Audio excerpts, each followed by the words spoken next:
안녕하세요. 주식공부입니다. 오늘은 아파트 투자하기 전 마음공부 7탄 집값이 떨어지는 것을 기다렸다가 사면 어떨까요? 에 대해서 이야기해 보겠습니다. 부동산 공부는 왜 할까요? 어차피 미래는 알 수 없습니다.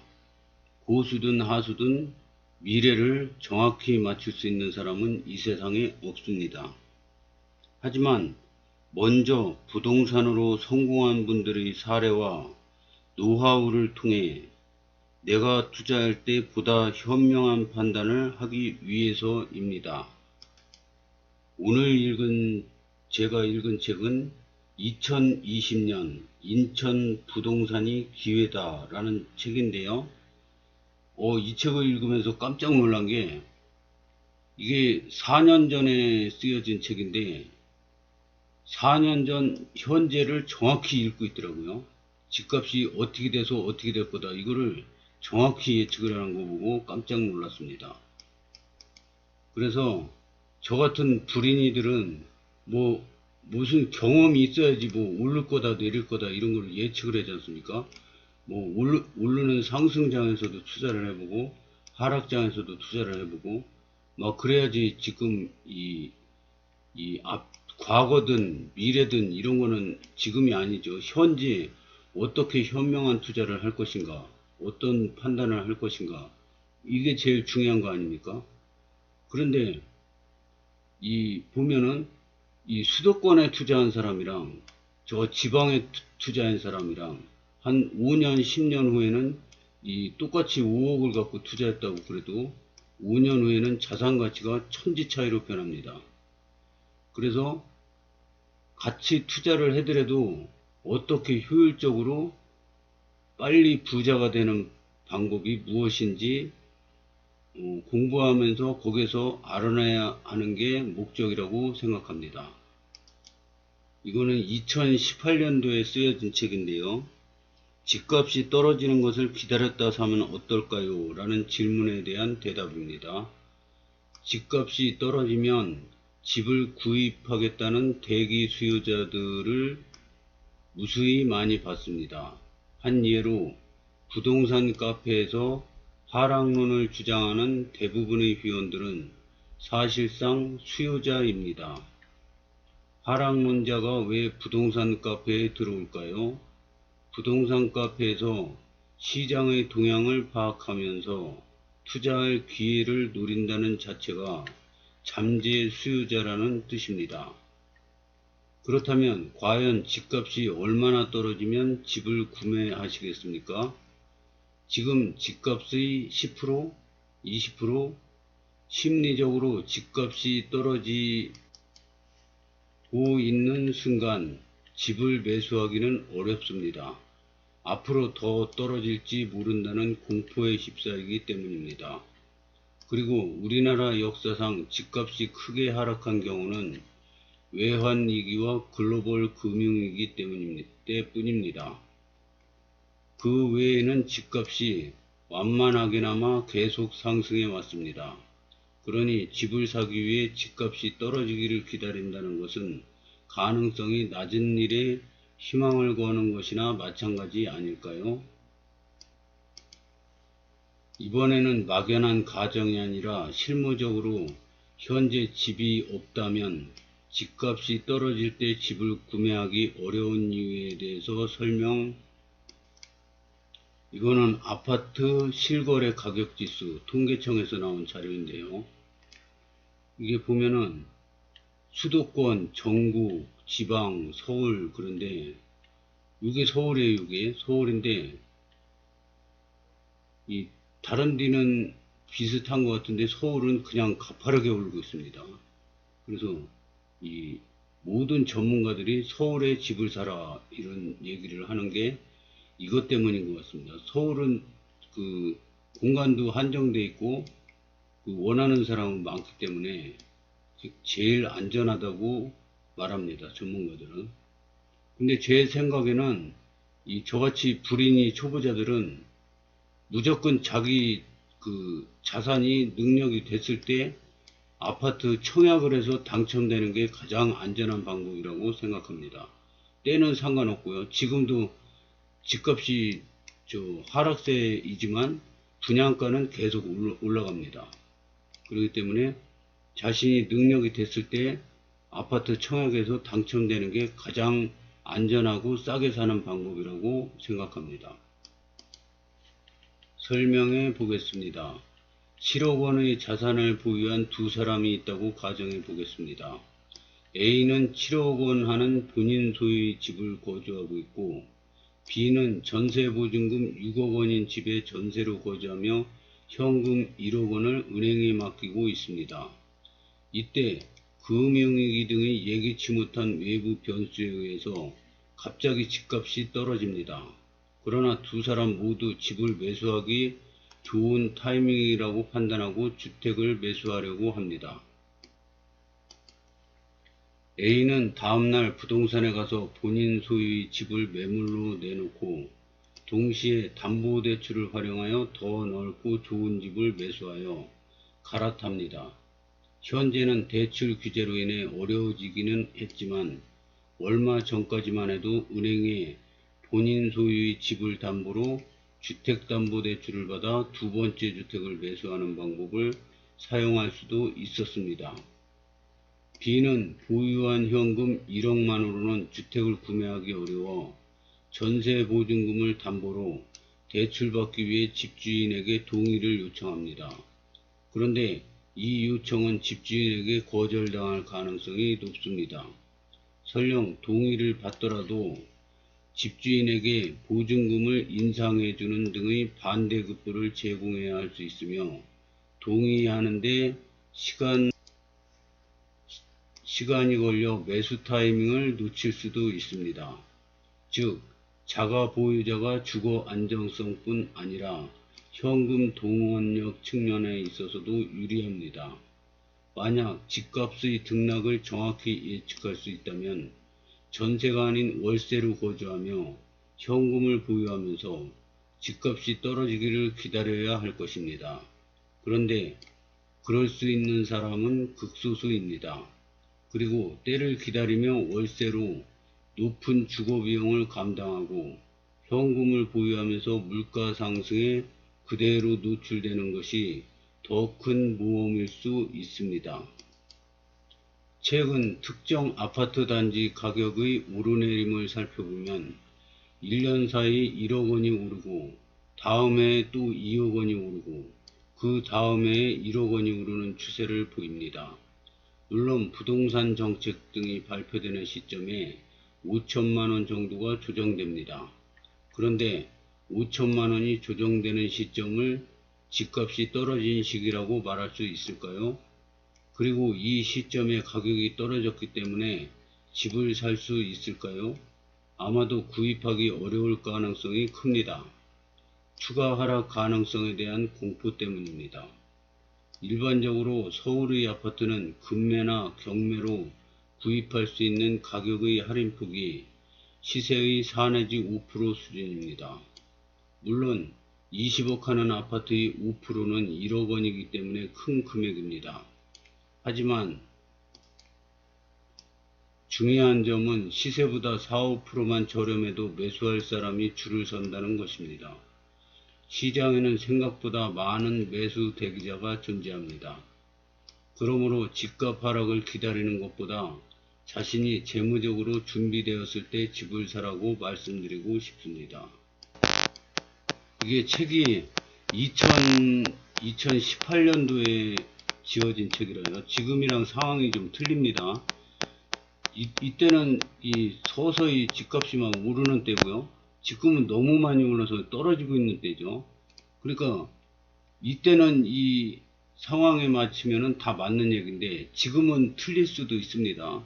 지금은 집값이 은행이자가 얼마까지 오를지도 모르는 상황이고 계속 오르고 있죠 지금. 그리고 지금 집값은 막 폭락을 하고 있죠. 그러니까 지금 이 상황에서는 안 맞을 수가 있습니다. 이 책의 내용이. 근데 그 2018년도를 생각하시면서 그때는 이런 게 정확한 답이었구나, 이런 걸 느껴보시길 바라겠습니다. 이번 그 질문은 Q&A거든요. 질문은 집은 언제 사야 하나요? 에 대한 답입니다. 저는 자기 자신이 준비됐을 때, 다시 말해 재무 상태가 준비됐을 때 집을 구매해야 한다고 생각합니다. 앞으로 부동산 대책이 어떻게 변화할지, 금리, 환율, 물가 등이 어떻게 변화할지, 미중 무역 전쟁이 어떻게 전개될지, 다음 총선과 대선 결과가 어떻게 될지, 이에 따라 어떤 정책이 나올지, 세계 어느 국가에서 어떤 문제가 터질지 아무도 알 수 없기 때문입니다. 반면 자신의 재무 상태는 언제든 들여다볼 수 있고 계획할 수도 있습니다. 자신이 얼마의 비용을 감당할 수 있을지 판단하고 구매 시기를 결정해야 합니다. 예를 들어 보겠습니다. A는 현재 전세보증금 4억 원의 전셋집에 거주하고 있으며 예금과 기타 자산은 2억 원으로 순자산은 6억 원입니다. 만약 이 사람이 전세 만기의 일에 8억 원짜리 주택을 산다고 가정해 보겠습니다. 8억 원을 준비하기 위해서 전세보증금 4억 원, 예금 1억 원, 기타 자산 5천만 원, 기타 자산 1억 원 중 5천만 원만 사용, 플러스 담보대출 2억 5천만 원으로 자금을 조달해 보겠습니다. 편의상 취득세 등 취득 부대 비용은 없다고 가정하겠습니다.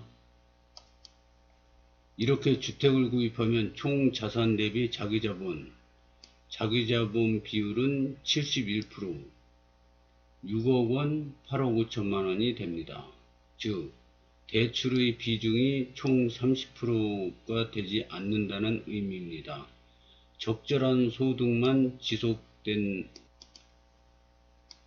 된다면 큰 부담 없는 대출 금액으로 판단됩니다. 이런 식으로 외부 요인이 아닌 자신의 재무 상태를 계산하여 주택 구입 시기를 찾는 것이 현명한 방법입니다. 이 부동산 공부를 하다 보면은 자신의 재무 상태를 계산하여 주택 구입 시기를 찾는 것이 현명한 방법이라고 그러죠. 근데 너도 나도 막 부동산 투자해서 막 부자 된다는 얘기가 막 뉴스에도 나오고 막 책으로 성공한 사람들 막 나오고 유튜브 같은 데서도 막 떠들고 그러면은 나만 벼락거지 되는 것 같거든요. 그러니까 그냥 에라 나도 모르겠다, 나도 사야겠다 그러고 능력도 안 되는데 내 돈이 1억밖에 없어요. 근데 막 7억짜리 주택을 산다 그래요. 그러면 대출이 얼마입니까? 6억 아닙니까? 그럼 지금은 뭐 저 LTV, DSR 이런 거 제한이 돼가지고 이렇게 대출 안 해주지만 이거 제한이 되기 전에는 막 해줬거든요. 그리고 이렇게 연끌을 해서 주택을 샀어요. 샀는데 이거 지금 은행이자 막 올라가는데 어떻게 할 겁니까 이거? 월급으로 만약에 감당이 못할 금액이면은 버티다 나중에 던져야 되거든요. 그 손절하는 거죠. 주식으로 얘기하면 그 반대 매매가 나가는 거죠. 그러면 주식도 1억 원으로 신용 매수 2억 원 써가지고 3억 원을 투자했다고 쳐요. 근데 이게 계속 올라가면은 이게 레버리지 효과를 내가지고 1억 투자한 것보다 3억 투자하면 10%만 먹어도 3천만 원이죠. 1억은 10%면 1천만 원인데. 그래서 이렇게 레버리지를 일으켜서 막 자산이 엄청나게 커질 수 있는데 이게 떨어지잖아요. 떨어지면 담보금이 부족하면 바로 반대매매 팔아버립니다. 이 돈 빌려준 주체에서 그냥 강제로 팔아버립니다. 왜냐? 못 받을 염려가 있기 때문에. 이거는 주택담보대출은 그래도 주택이라는 담보물이 있지만 이 주식담보대출은 주식 가격이 가치를 잃으면은 손해보기 전에 이 빌려준 사람이 얼른 강제로 팔아버립니다. 이런 상태가 되면은 완전히 파산이죠. 거지가 되는 겁니다. 거지.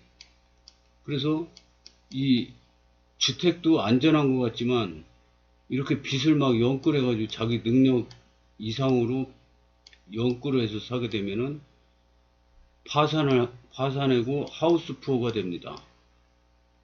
그래서 이 주식보다 부동산이 안전하긴 한데 자기 능력 한도 내에서 잘 계산해 가지고 재무 상태 잘 계산해서 주택 구입 시기를 찾는 게 현명한 방법이라고 전문가들은 말합니다. 그래서 이런 책을 만약에 공부를 적당히 한 사람 같았으면은 작년에 연끌해서 아파트를 투자하지 않았겠죠.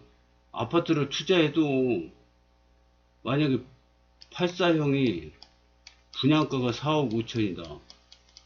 그러면 분양해가지고 청약해서 당첨되면 되지 않습니까? 근데 이거를 갖다가 막 집값 계속 오른다고 이 4억 5천짜리가 9억 10억 하는 거를 막 빚내서 사면은 이거 떨어질 때 이거 어떻게 견딜 겁니까?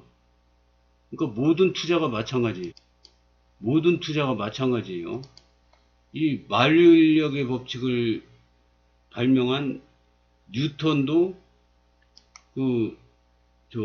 동료들하고 아는 지인들하고 같이 공부를 많이 해서 주식을 샀어요. 근데 3배를 먹고 팔았답니다. 뉴턴이 3배를 먹고 팔았는데 다른 친구들은 안 팔았어요. 근데 자기는 이제 와 3배나 먹고 팔았다고 좋아가지고 만족하고 있는데 이게 계속 올라가네요. 계속 올라가니까 이 뉴턴이 처음에는 막 좋아했는데 자기만 빼놓고 친구들 지인들은 다 부자가 되고 있는 거예요. 그러니까 참다 못 참고 7배에 올라간 자리에서 전 재산에다가 막 신용까지 막 돈도 빌려가지고 질릅니다. 더 크게 질릅니다. 그런데 이게 계속 올라가는 주식은 없지 않습니까? 이게 떨어지면서 완전히 파산돼서 이 직업이 지금 대학 교수라 버텼지 대학 교수라는 직업이 없었으면 노숙자가 됐을 거라고 그럽니다. 그래서 이 똑똑한 뉴턴도 이렇게 되는 겁니다. 이 그래서 이 아파트든 주식이든 마음 공부가 돼 있어야지 심리적으로 안정되고 이 자제를 하게 되겠죠. 그래서 여기서 샀으면 적당히 먹고 분할 매도를 하고 주식이라면 부동산은 그렇게 못하죠. 여기서 팔았으면 이제 나중에 내가 산 자리까지 돌아올 때까지 기다려야죠. 아니면 다른 걸 하든가요. 이 심리 상태, 그래서 심리 상태가 굉장히 중요하거든요. 투자에서는. 어떤 투자를 하건.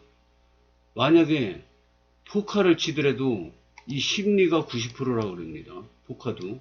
실력이 90%인데 실력에서 차지하는 게 심리 아닙니까?